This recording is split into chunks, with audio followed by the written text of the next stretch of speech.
Muslim activist Linda Sarsour was in the news recently after her fundraising efforts raised over $100,000 for a Jewish cemetery in Missouri that was attacked by vandals. Now, apparently, police in New York are investigating some threats against her. A man going by the name of Glenn Macchioli reportedly wrote on Facebook, "This bitch is in Brooklyn. Anyone know where? I would like to spit in her face." That's a real man right there. Yeah. You know, so tough. So it's interesting because the accusation against Muslims is that they're violent, they're dangerous, we have to be careful, we can't let any refugees in.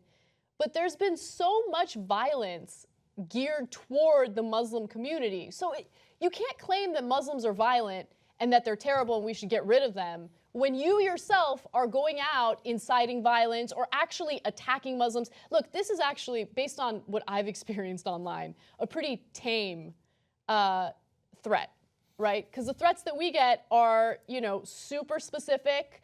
They share a lot of personal information, and it's scary. It's definitely scary, and they don't get investigated because cops aren't going to investigate every specific threat, you know, aimed toward you. I'm glad that they're doing it in this case, right? But if you want to look at the larger picture, from 2014 to 2015, the FBI reported a 67% spike in anti-Muslim hate crimes.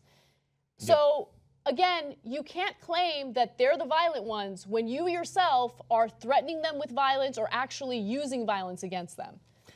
In another incident, this was in 2014, and to be fair, before Trump, so it's not that Trump invented this, but as Anna just gave you the numbers, during the rise of Trump, and even a little bit before that, all the propaganda against Muslims is having an effect, and you're seeing hate crimes against them. But in 2014, Sarsour was harassed by a man who threatened to cut her head off, and police investigated and in fact charged him with a hate crime.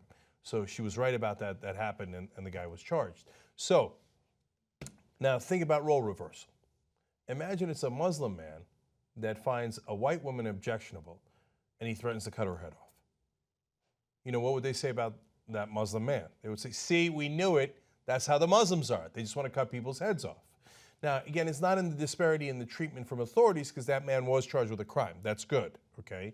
Now, in this case, imagine a Muslim man finds a white Republican woman that he disagrees with. And he's like, where's that bitch live? I'm going to go get her. Now, what do you think happens to that guy? So, and more importantly, and here again, the authorities are investigating, so I'm not blaming the authorities. They're doing a good job. More importantly, what do you think is the perception of that story? Fox News runs with, Muslims threatening to decapitate white women. Muslims threatening to find white women and do God knows what to them and to spit in white women's faces. That's what these Muslims want to do. We got to block them from the country. Now, when right-wingers do it, what are you going to do? Block all white right-wingers from the country? You can't.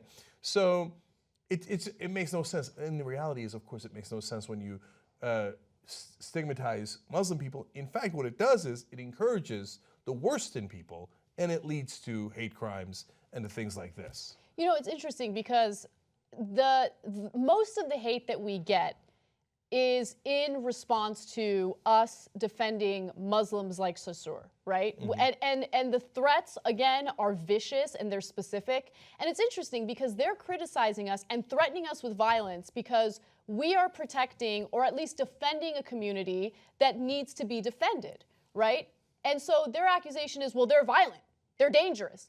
No, you're violent and dangerous, right? Talking about sending people to my house to rape me and murder me, that's violent, okay? So take a quick look at yourself, a little bit of self-reflection, and understand that your accusations against people like Sarsour are really just projections of who you are as a person. Because in their hearts, they agree with the terrorists. They would like to do the terrorism too, these right-wingers. So, and I'm not saying every right-winger, I'm just saying the people who do these threats, whether it's against us or it's against Linda Sarsour. They actually love terrorism. They just want it to be white right-wingers who do the terrorism, and against people that they don't like. They would call that a win.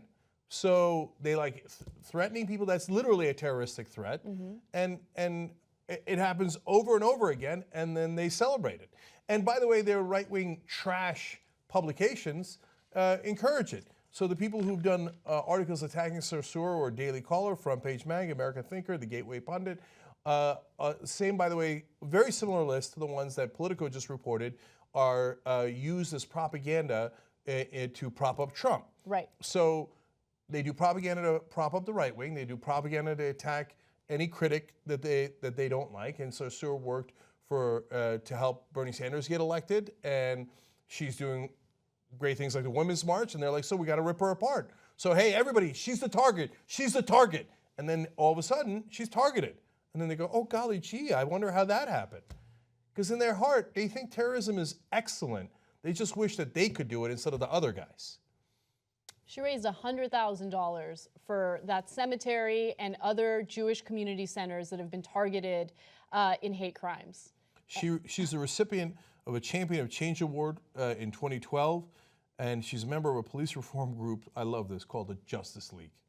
So she fights for justice. That's why they can't stand her. Podcast The Young Turks anytime you want. tytnetwork.com/join. I think it's weird. No, it's not weird. In fact, you'll think, I'm like a smart person. do it now. tytnetwork.com/join.